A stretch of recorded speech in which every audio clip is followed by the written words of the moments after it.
ইতিহাস যে মানুষ ভুলে যায় না। আমার নেত্রীকে দুই রাউন্ড গুলি ছোড়া হয়েছে, বোমা নিক্ষেপ করা হয়েছে। আওয়ামী লীগের অবস্থা থাকতে আমি নির্যাতিত।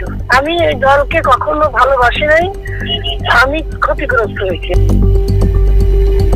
প্রভাবশালী আওয়ামী নেত্রী ফাতেমা জামান সাথী আওয়ামী শাসনামলে দাপিয়ে বেরিয়েছেন সারা দেশ।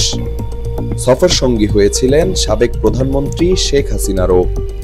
বিরোধী দলীয় নেত্রী থাকাকালীন সাতক্ষীরার কলারোয়ায় শেখ হাসিনার গাড়িবহরে হামলার ঘটনায় আদালতে প্রত্যক্ষ সাক্ষী হিসেবে সাক্ষ্য প্রদানও করেন এই নেত্রী। ইতিহাস যে মানুষ ভুলে যায় না। আমার নেত্রীকে দুই রাউন্ড গুলি ছোড়া হয়েছে, বোমা নিক্ষেপ করা হয়েছে। হঠাৎ তিনি কেন আওয়ামী শাসনামলেই নির্যাতিত এমনটি প্রচার করছেন সকল মহলে? এর পেছনে অবশ্যই অন্য কোনো ফন্দি আছে বলে ধারণা করা যাচ্ছে। আওয়ামী লীগের অবস্থা থাকতে আমি নির্যাতিত। আমি এই দলকে কখনো ভালোবাসি নাই, আমি ক্ষতিগ্রস্ত হয়েছি। তারা বাংলাদেশের কর্মীদের ছবি আছে, ছবি থাকা তো বিষয় না, আপনি মনে কি লালন করেন ওইটা দেখবেন। গুঞ্জন ছড়িয়েছে আওয়ামী লীগের সব প্রভাবশালী মন্ত্রী এমপিদের সাথে তার সখ্যতা থাকায় নানা ধরনের ব্যবসায়িক জাল বিছিয়ে অর্থ আত্মসাতেরও অভিযোগ আছে তার বিরুদ্ধে। তবে নিজের একটি ঠিকাদারি প্রতিষ্ঠান আছে বলে স্বীকার করেন এই আওয়ামী নেত্রী। প্রতিষ্ঠানটির নাম জানতে চেয়ে প্রশ্ন করলে অপ্রস্তুত হয়ে চতুরতার সাথে কথা ঘুরিয়ে ফেলতে চান ফাতেমা জামান সাথী। মানে আপনার উপার্জনের জায়গাটা আমি কন্ডাক্টরি করি, আমি হলো এখন তো ব্যবসা নাই, আমি যে গণপূর্ততে এই করি, ডাল ভাত খেয়ে।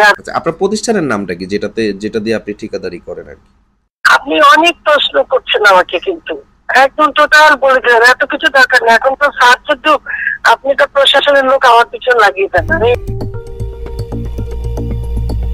দীর্ঘদিন আলোচনায় আছে তার বহু বিবাহের ঘটনা।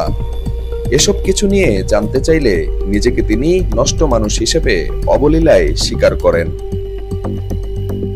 আমার পার্সোনাল লাইফ, আমি একটা নষ্ট মানুষ, পৃথিবীর সবচেয়ে একটা জঘন্য চরিত্রের মানুষ, আমি পৃথিবীর সবচেয়ে একটা পাপিষ্ট মানুষ।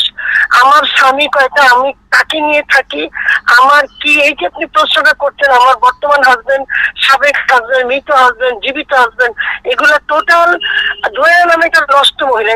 এখনো রাজনৈতিকভাবে আগের মতোই কতটা শক্তিশালী তা বোঝাতে একটুও কার্পণ্য করেননি আওয়ামী লীগের প্রভাবশালী এই নেত্রী।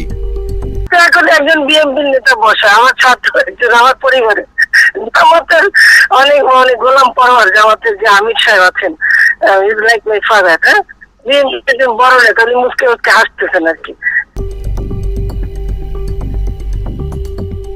News desk, today Times.